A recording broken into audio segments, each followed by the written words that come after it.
sa Good Vibes Dumaguete City ginaduso nga himuon nga Pickleball Center of the Philippines.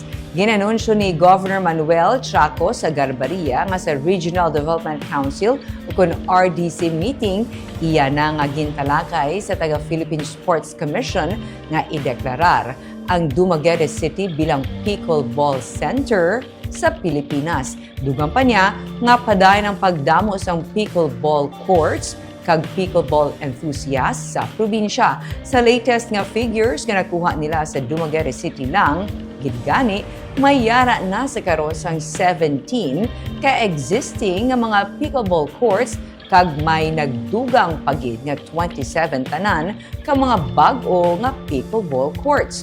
Ang Dumaguete ang nangin host na sa pila ka mga pickleball competitions nga ginaintrahan pa sa mga kilala nga pickleball personalities gikan sa iban nga mga pungso.